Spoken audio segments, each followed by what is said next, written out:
Apa khabar para pendengar cerita seram The Haunting Cruise dan PN?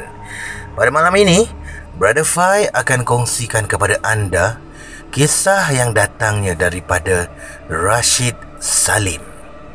Kisah yang bertajuk Hantu Raya di Pohon Kelapa.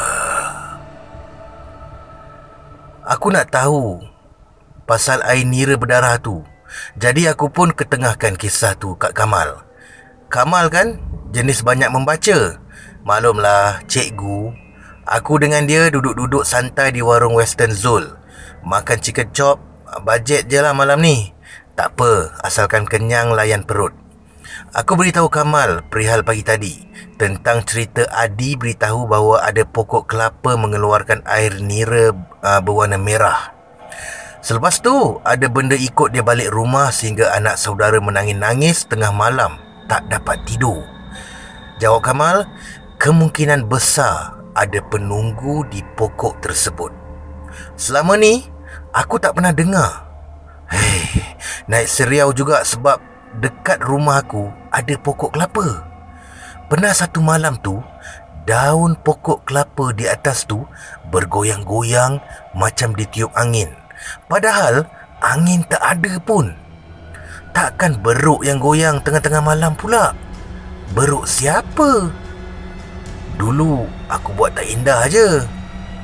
Menurut Kamal, hantu raya pun suka juga duduk atas pokok kelapa. Hantu raya boleh menjelma sebagai beruk, bermata merah serta bermacam-macam lagi, termasuk menyerupai tuannya. Barangkali dia tinggal di situ berdekatan dengan busut tempat diberi makanan. Kalau bertuan, ada ketikanya si tuan akan ke situ untuk bagi hantu tu makan. Nasib baik pokok kelapa kat rumah aku tak ada busut.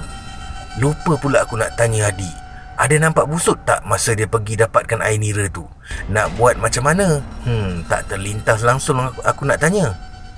Sebut pasal hantu raya ni, orang yang bela benda ni biasanya orang dulu-dulu, nak dibuat bantu di kebun atau nak jaga keluarga. Cuma hantu raya ni bukan baik pun. Boleh menyerupai tuannya dan bersetubuh dengan isteri si pemilik, kata Kamal. Itu aku tahu sebab pernah ikuti kisah seram Tamar Jalis suatu ketika dulu.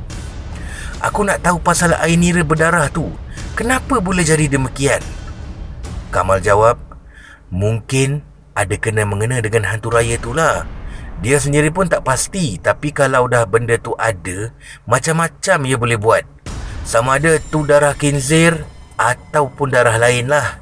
Itu andaian Kamal saja. Boleh jadi ada pemujaan tak? Soal aku dan Kamal menggeleng. Dia tak dapat memberikan jawapan pasti mengenai dunia mistik itu. Aku pun sama. Hanya perasaan ingin tahu aku sahaja membuatkan aku tercari-cari jawapannya. Kalau dah hantu raya bertuan, siapakah tuan tu? Soalan tu timbul. Zaman sekarang ada lagi yang bela benda tu ya? Kamal senyum. Dia kata memang ada, kerana ia diwarisi. Tak kira zaman, kerana ia memang wujud sejak turun-temurun. Sama ada si penerima saka tu sedar ataupun tidak benda tu bersamanya. Itu saja. Saudara, kisah yang kedua daripada Rashid Salim ini adalah mengenai gangguan di lebuh raya. Petang semalam, aku pergi kat pantai. Rasa nak minum air kelapa Pok Nik yang berniaga tepi jalan depan sekolah menengah. Tak berapa lama aku dekat situ sambil perkena air kelapa, aku nampak kelibat Wadi. Dia ni balik kampung tak beritahu aku pun. Dia melangkah mendekati gerai Pok Nik dan dia tak perasan aku ada duduk lepak kat belakang. Aku pun lambai-lambaikan tangan. Dia terjenguk-jenguk, barangkali terfikir, siapalah yang lambai kat dia tu. Maklumlah lama tak jumpa.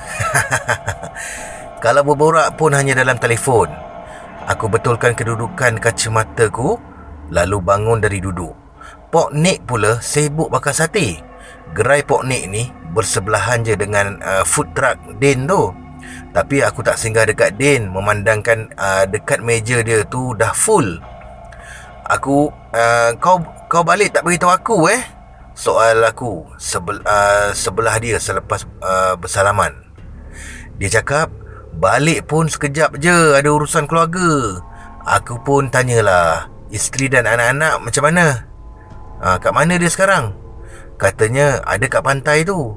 Oh, kami bertanya khabar dan dalam pada tu juga aku pun selit soalan kat dia.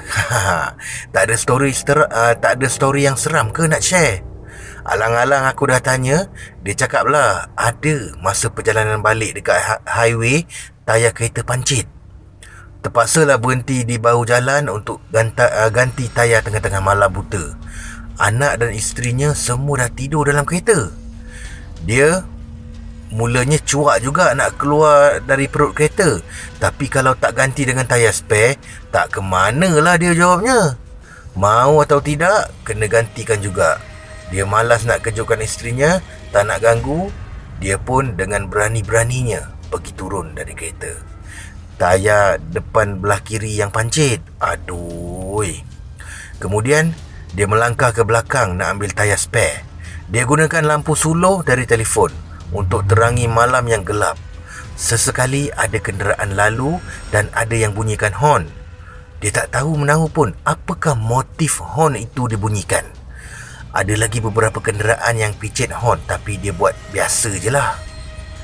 Selepas tu, dalam proses nak ganti tayar tu, tiba-tiba katanya bulu roma dia meremang.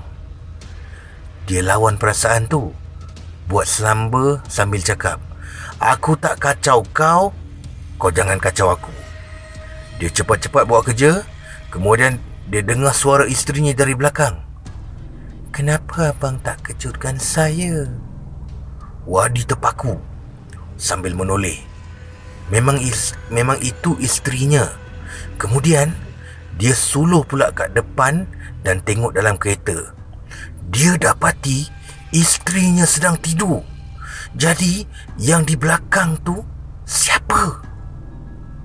Dia pun apa lagi, gemuruhlah jadinya. Cepat-cepat pergi selepas siapkan ganti tayar.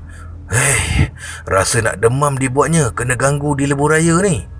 Wadi pun tak tahu apalah yang telah menyerupai isterinya tu. Seram sejuk tetap dirasa sepanjang perjalanan dan terpaksa kejutkan isterinya.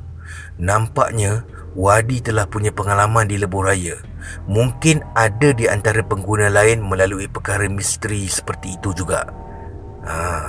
Berani juga engkau ya, ujarku. Lalu katanya, aku terpaksa. Kemudian kami selesai borak. Lagipun dia kena hantar air yang dibeli untuk keluarganya yang sedang menunggu di tepi pantai tu. Mereka duduk santai-santai. Kalau ada umur yang panjang, berjumpa lagi, insya-Allah. Sekian.